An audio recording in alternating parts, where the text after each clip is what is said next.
That's the Congress office. We're just cutting across to the former Finance Minister and Home Minister P. Chidambaram addressing the media, getting ready to address the media. As we said, it has been a day of protests and counter-protests between the Congress and the BJP. The BJP accusing the Congress of stalling Parliament. The Congress accusing the BJP of not tackling corruption, not getting rid of Sushma Swaraj and Vasundhara Raje in particular, who have been linked to the cricket businessman Lalit Modi, and clearances for him to travel. Now, the Congress says that points to corruption at the highest levels within the ruling party, one that has promised to clean up corruption in India.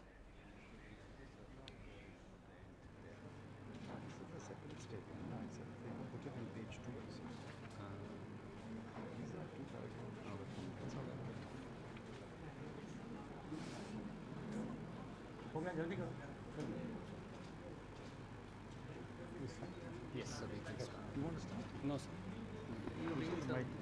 Both are, these are mine. One and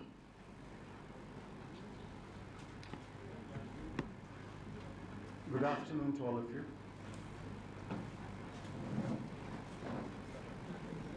I had initially thought that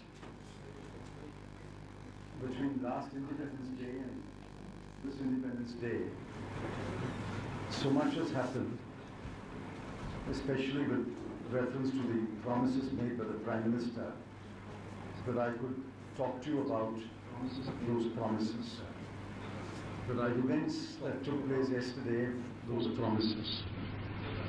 But events that took place yesterday have overtaken us, and therefore I have changed my mind and decided to deal with the events of yesterday. There is an opening statement, and I will read it quickly. In fact, there is a supplementary statement which is on page 2. I will read that also, and after that we can take some questions. The monsoon session of Parliament has come to an end. It started with acrimony and ended with more acrimony on the part of BJP. Is anyone wiser at the end of the session on the issues that have caused so much debate?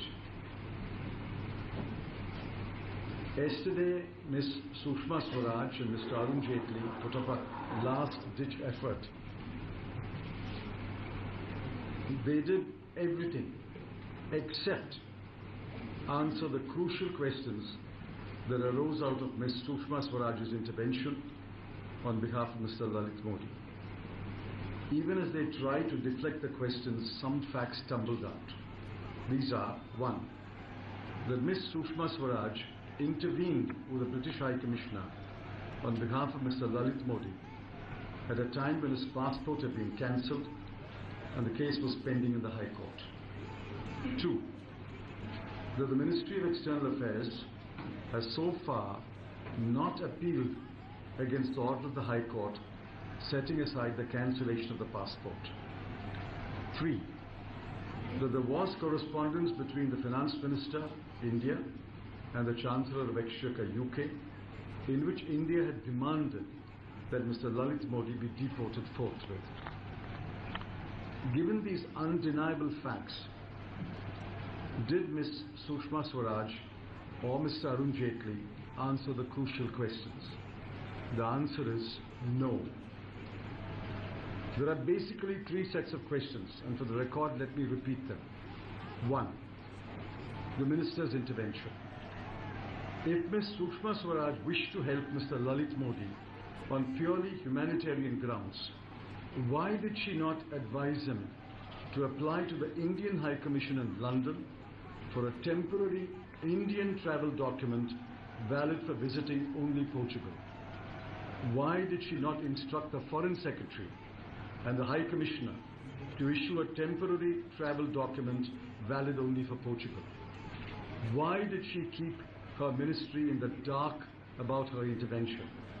Why did she think that Mr. Lalit Modi deserved to get a British travel document rather than an Indian travel document? 2. 2. The passport case. Why has an appeal not been filed to the Supreme Court against the judgment of the High Court in the passport cancellation case? What was the advice given by the government's lawyers and the Ministry of Law on the question of filing an appeal? Who took the decision not to file an appeal?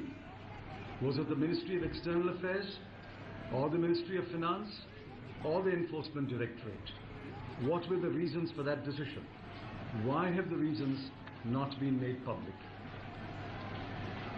3. The correspondence between the ministers. Why is the government refusing to release the letters between the finance ministers of the two countries? Why are Mr. Jaitley and Ms. Swaraj selectively quoting a few words from the letters instead of releasing the full text of the letters? What has the release of the letters got to do with the investigation into alleged violations of FEMA or PMLA? How will the release of the letters prejudice the investigation or help Mr. Lalit Modi? Which ministry or authority has objected to the release of the letters, and if so, under which provision of the RTI Act? I'm afraid that the two ministers of the government have failed the government and the people. Instead of a debate, we got a diatribe. Instead of answers, we got sermons. Instead of facts, we got a fudge. If the ministers and the government think that these questions will go away, I'm afraid they will not go away.